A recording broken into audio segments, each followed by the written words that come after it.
رملہ کے قریب ایک ندی تھی جس کا پانی تو گہرا نہیں تھا،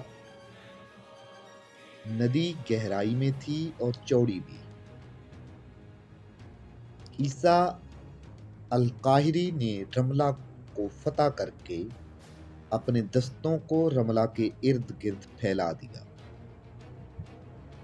اچانک ندی کے کنارے کی اوٹ میں صلیبیوں کی فوج یوں نکلی جیسے سیلاب کناروں سے باہر آ گیا۔ یہ فوج جانے کب سے وہاں چھپی بیٹھی تھی۔ عیسیٰ القاہری کے دستے بے خبری میں مارے گئے۔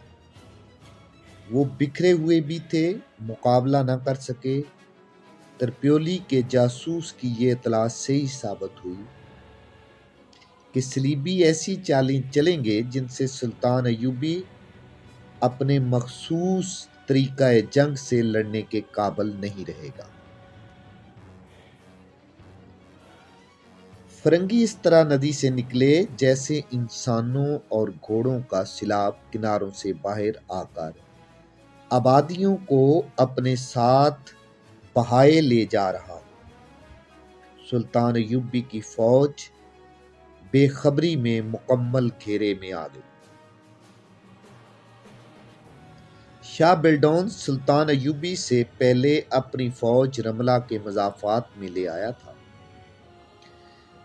سلطان ایوبی کی فوج نے رملہ کا شہر فتح کر لیا اور اس کے ہراول کے ایک سالار نے شہر کو آگ لگا دی تھی۔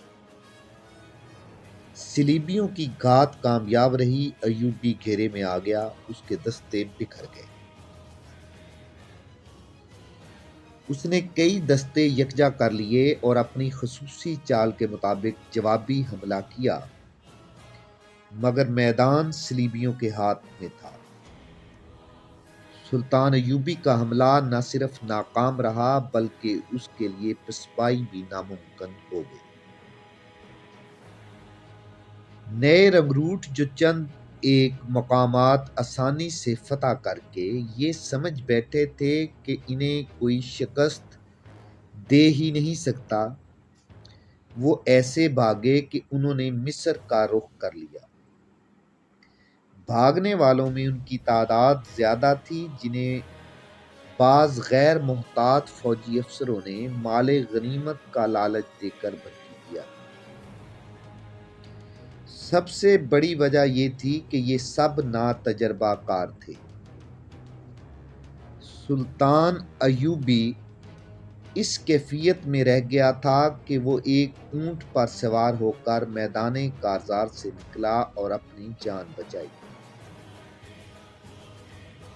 سلطان ایوبی نے مجھے اس شکست کی وجہ ان الفاظ میں بتائی تھی۔ ایک مورخ نے کہا کہ صلیبیوں نے میری چال چل کر میری فوج کو اس وقت جنگ میں گھسیٹ لیا جب میں اسے جنگی ترتیب میں نہیں لا سکا تھا۔ دوسری وجہ یہ ہوئی کہ میری فوج کے پہلوؤں پر جو دستے تھے وہ جگہ آپس میں بدل رہے تھے۔ یہ بہت بڑی نقل و حرکت تھی۔ صلیبیوں نے اس کیفیت میں حملہ کر دیا۔ ان کا حملہ اتنا شدید اور اچانک تھا کہ میرے نئے سپاہی اور سوار گھبرا کر پیچھے کو بھاگ اٹھے اور انہوں نے مصر کا رخ کر لیا۔ وہ راستے سے بھٹک گئے اور دور دور تک بکھر گئے۔ میں انہیں یکجا نہ کر سکا۔ دشمن نے میری فوج سے بہت سے جنگی قیدی پکڑے، ان میں عیسیٰ القاہری بھی تھا۔ سلطان ایوبی نے اپنی فوج کو مروانے کی بجائے حکم دے دیا کہ اپنے اپنے طور پر میدان جنگ سے نکلو اور قاہرہ پہنچنے کی کوشش کرو۔ سلطان ایوبی نے صلیبیوں کو 60,000 دینار زر فدیہ ادا کر کے عیسیٰ القاہری کو رہا کروایا۔ سلطان ایوبی نے اپنے بھائی شمس الدولہ توران شاہ کو اس جنگ اور اپنی شکست کا حال لکھا تھا، جس میں اس نے عربی کا ایک شعر بھی لکھا تھا جس کا ترجمہ کچھ یوں ہے: میں نے تمہیں اس وقت یاد کیا جب صلیبی برچھیاں چل رہی تھیں، دشمن کی سیدھی اور